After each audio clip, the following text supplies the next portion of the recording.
Hello everyone and welcome to the semifinals of the Charity Cup. It's Magnus Carlsen versus Liren and this is game 3 of their match. So far the match has been incredible. If you guys are following it live, you know what I'm talking about. Game 1 and 2 have been really action-packed and Magnus even had a winning position in game 1, but it was a really a hard one to pull off and in the end it ended in a draw.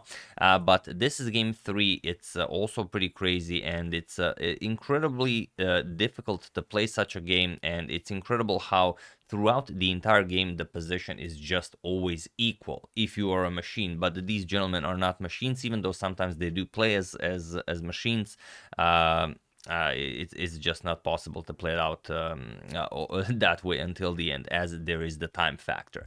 So let's check it out. Magnus has the white pieces and he opens with d4. We have knight to f6 by Ding, c4, e6, we have knight to f3, and now d5. So the queen's gambit declined is on the board, and Magnus goes for his cat line opening with g3.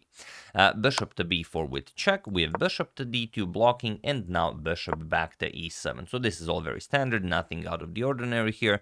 Bishop g2, we have castles, and queen to c2 now. Developing the queen nicely, c6, strengthening the center, and now comes bishop to f4. And this is a very tricky line.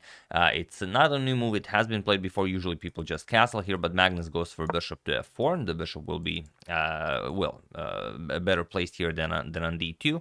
And now we have knight b to d7, and only now after bishop to f4 was played, Magnus goes for h4. And it is now, as of move 9, that we have a completely new game.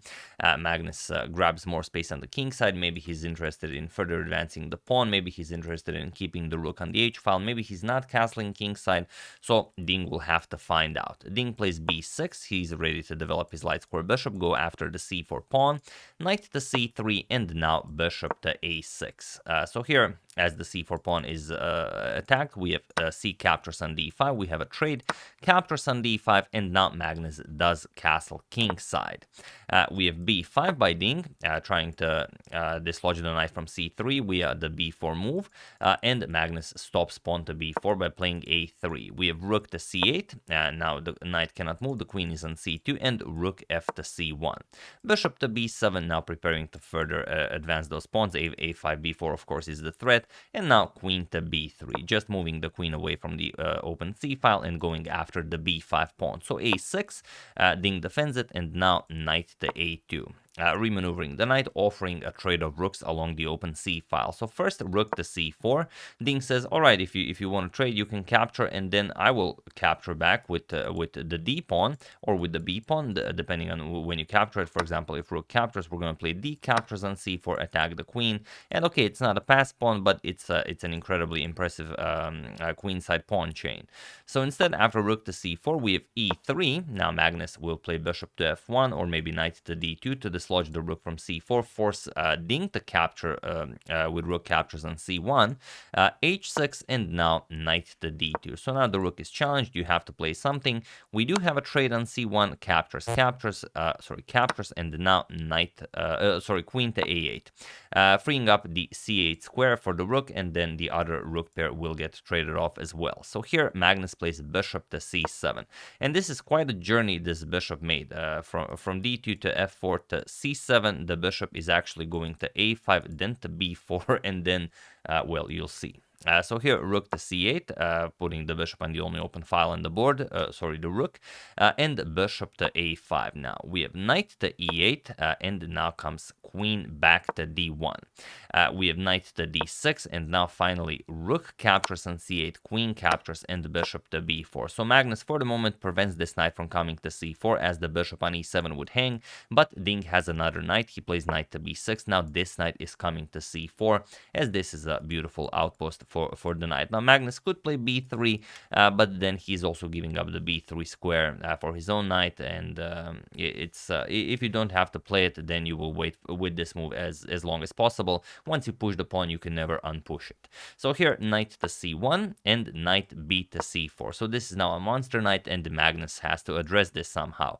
Knight to d3. And now the c5 square is available to Carlsen's pieces. Also, the knight might be coming to e5, all depending on what Ding plays. We have a5 challenging the bishop, and now bishop to c5. We have a4. Ding is playing with the black pieces here, and his position is just incredible. There is no advantage here for white whatsoever, and he can be very happy with himself. Knight captures on c4. Now we have d captures on c4, and now knight to b4. So Carlsen also placing his pieces very nicely. Now the bishop trade is on the table, and of course Ding goes for it. Bishop captures on g2, king captures, and now knight to f5. And this is, up until this point, it's been very interesting, but now it gets incredibly interesting as Magnus pushes e4. He says, all right, this square is too active for your knight. Please remove it somewhere. Where do you move it to? Well, you could move it somewhere, but it's even better to play what Ding played. He played queen to b7. He pins the pawn and says, I will now be capturing this pawn on e4. But Magnus says that is not happening. And you might imagine something like queen to f3 being played, or even queen to g4 being played, or some other moves like that. But no, Magnus plays king to f3, and we have reached the position from the thumbnail.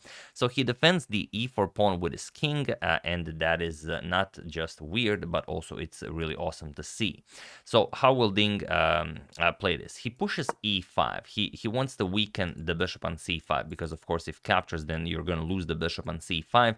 And if you capture on e7, then the problem is there's knight to d4 with check, and once you move the king, only then we capture here. And again, it's just black who's better here. This knight is a monster.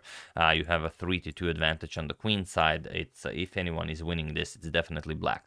So Magnus plays the only move that doesn't give black any serious advantage, and that is knight to d5. He's now attacking the bishop twice, and here bishop captures on c5, d captures, and now knight to d4 with check, king back to g2, and now king to f8. Ding starts bringing his king into the game, and Magnus says, all right, this knight is very impressively placed here on d4, let's undermine it with f4. Now, of course, black would very much like to capture here, but then he hangs the knight. So here, queen to c6, going after the c5 pawn, and Magnus plays queen to h5. He says, all right, you capture this pawn, I'm going to capture this pawn, and that will, of course, be great for white. So here, Ding plays f5. He now gives Carlsen a taste of his own medicine. If Magnus captures here, then he just loses the knight here.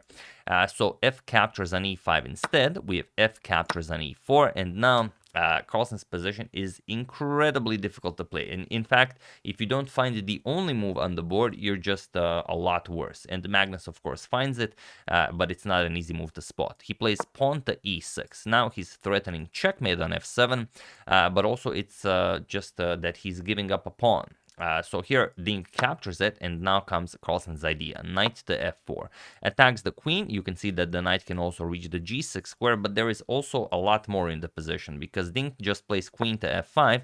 He just won a pawn. He offers a queen trade, but Magnus now has this beautiful queen to d1 with tempo, attacking the knight here that is currently undefended, and you could very easily go wrong, because Ding is at around 15-second mark, and if he plays something like queen to d7, let's say he defends the knight, Magnus would just capture it, and that's it. Queen captures, knight to e6 check, forks the king and the queen. King will move, and we're gonna pick up the queen. We're up a full knight. We are, of course, completely winning here. So Ding finds the absolute strongest idea. He plays g5. Now, of course, the idea doesn't work, because your knight is hanging as well. And Magnus plays h captures. We have h captures and queen captures on d4. We have g captures on f4, and now Magnus starts pushing his pass pawn. If you try to break up a black's pawn structure, it doesn't really do all that much. Black will always have this queen to g4 check, king here, queen captures here, and this is basically a draw, because, well, black can always just, continue checking you, and there's not all that much you can do about that. So Magnus pushes c6, and now we have f captures on g3. Again, something like f3 check looks impressive as you keep your pawns connected, but after king f2 you have no more checks. It's just white who's now much better. So very careful moves have to be played. So here we have f captures on g3, and now you already feel that Ding, if he has queen to f3 check, there's just no way possible to lose this position.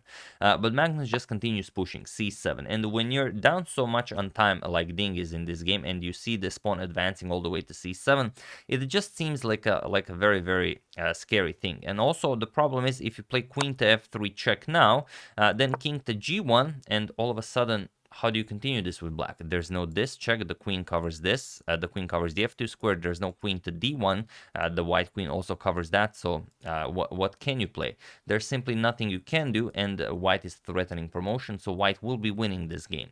So Ding, of course, being as impressive as he is, finds the only move that doesn't lose, king to f7, and now, okay, the queen still covers the queening square, so you don't have to worry about that, but now Magnus plays queen to a7. Now he's threatening the queen with a discovery. So how do you play this? There are actually a lot of possible ways to not lose this game for Ding.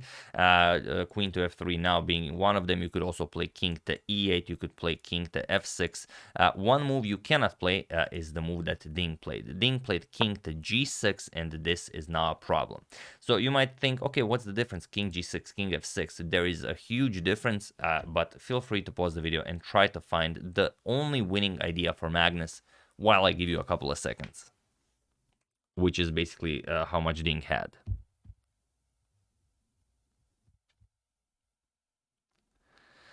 So for those of you who were able to do it, congratulations on spotting the only winning idea in the game. And for those of you who just want to enjoy the show, it is queen to e3. That's the only move that wins, because now, as the king is on g6, we are threatening queen captures on g3 with check.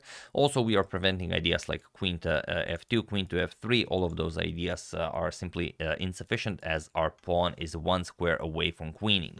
So here Ding has to go back. King to f7 was played, but now Magnus just plays queen captures on g3. And what do you play now? We have queen to e6. Now Magnus just plays queen to h3. Attacks the queen, and if the queen moves, then the queening square is covered. We have queen to g6 with check, king to h1, and here Ding picked up the queen. He wiggled it around a little bit like this, and then he just dropped it to f6 because he realized that there is nothing more to be done here, and he was in this position on move 50 that Ding Liren resigned the game, as there is nothing more to be done here. You will queen the pawn, and that's it. But just quickly go back a few moves here where Ding played this king to g6 move. Had he played king to f6, then it's a different idea. Then you don't have queen to e3, as this is not being threatened with check, and we can just continue our journey towards the c pawn. Queen captures on g3, king d7, and now you are no longer winning this game as white, as you don't have to worry about this pawn. If anything, it might be black who will be winning this game. Black is up a pawn, but still, should be a draw with perfect play. But then in the end, after this king to h1 move, there is simply no way of stopping the queening. To give you an example, you might play something like e3, try and deliver some crazy checking ideas, maybe try to find some perpetual, but after something like queen to c8 check, white will have to suffer a few checks. Of course, king g2, queen captures here with check, king f3. You can even allow this check, king to e4, now queen to c2. Let's say with check, you're going to go up the board, queen d3 check, king to c5, and now after queen captures on a3 check, you will play king to c6, and there are no more checks. So whatever you play here, you are getting checkmated in two moves. Let's say you try this to try and sneak one in, but it will not work, as just queen to e6 check, king g7, and now queen to g8 will be checkmate. So this is what would happen, and of course Ding knows this. So after he wiggled the queen around a little bit, dropped it to f6, like I said, on move 50, he resigned the game. So incredible stuff, and incredibly intense game. I really thought that it would end in a draw, but Ding spent a lot of time defending, and he played like maybe 15 or maybe even more of his last moves playing only an increment with 10 seconds on the clock, and then it was easy to make a mistake like this here, where you can play king to f6, king to g6 was played, and this was just enough, because it allowed Magnus everything. Not only is the king so far away from the actual defense of the c7 pawn, not only do you allow the white queen to pick up the g3 pawn with check, and also from e3 to guard all of the squares where the black queen can deliver checks. It was just the only move that allowed Magnus to win, and the Ding played it in time trouble. So yeah, that's the game. I hope you guys enjoyed it. Never allow yourself to go in time trouble unless you really have to. But that's even if you are as strong as Ding, time trouble affects everyone. So yeah, I would like to thank Jay Langton Consulting, Farbord Fararoni, Drippers Cyber Club NFT, Blueberry Friends Twitter, and Rob for a contribution to my channel. Thank you a lot. I really appreciate it. As usual, you can check 2 of my previous videos here. Thank you all for watching, and I will see you soon, continuing the coverage of the semifinals until we reach the finals. So thank you all. I will see you soon, and have an excellent rest of your day.